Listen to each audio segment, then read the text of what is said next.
The town of Acton, an appealing mix of classic colonial and contemporary suburban. But out in the woods, past the tidy new homes on Quarry Road, lies something a bit unexpected. The YV Museum, part sculpture park, part exhibition and performance space. Built on the grounds of an old quarry, the YV Museum is the creation of artists Ian Peet and Victor Lois. Y stands for Ian, c'est moi. V is Victor. One thing quarries have plenty of, and that's rock. Thus was born a projected 30-year project at the YV Museum, which they are calling New Art Archaeology. Sculptors from around the world have been invited to come play on the museum's gigantic rock pile. This is from Hungary. This is from Panama. What I'm sitting on is from Taiwan. 70 sculptures by 39 different artists have been completed so far.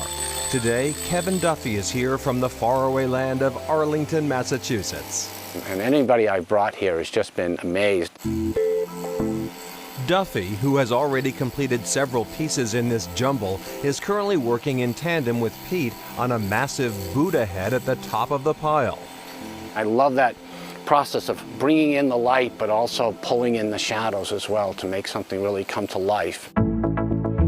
Pete figures it will take another 10 years or so for all the granite blocks to be finished, but she takes the long view. If there's no earthquake, no dramatic earth catastrophe, this certainly will remain for more than 1,000 years. And we pride ourselves to be a place where you can carve and enjoy it peacefully. Up in Dummerston, Vermont, a lighter approach to stone. Most of the work that I choose to do doesn't involve a lot of hammering or chiseling.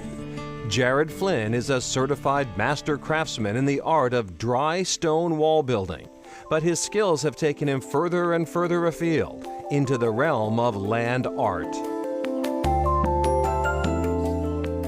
It all started when Flynn proposed building a stone tree to Bill Schmidt, then owner of the Elysian Hills Tree Farm in Dummerston. And he got so into it, he decided, let's build a second one. And so he built this one. And then a few years later, he built a third one. Jared Flynn's evolution into a land artist follows the career arc of his longtime colleague and friend, Dan Snow. Snow, too, is a co-founder of the Stone Trust and started as a waller. But he just couldn't stop himself from pushing the limits of what stone can do. I'm not sure I can do anything that I do. And that's why I keep trying to see if I can. This is just another example of, let's see if I can do that. Newfane might be one of the prettiest little villages in Vermont, a fitting place then for Snow's pavilion. It all comes from a desire to create something soft looking in a hard material. No mortar, no structural support, just stone, friction, and gravity. Yes, it's just pressing in on itself in a way that keeps it continuing to get tighter and tighter, really. A few miles away, another commission in Newfane, constructed of elements foraged in this very field and forest. Most of the work I do comes out of the place that it's built. To me, that brings the most natural sense to it when it's completed, that it hasn't been invented so much as just reassembled from the parts that are existing. Snow has written books on dry stone construction, and he's been asked to create land art as far away as Scotland and Scandinavia.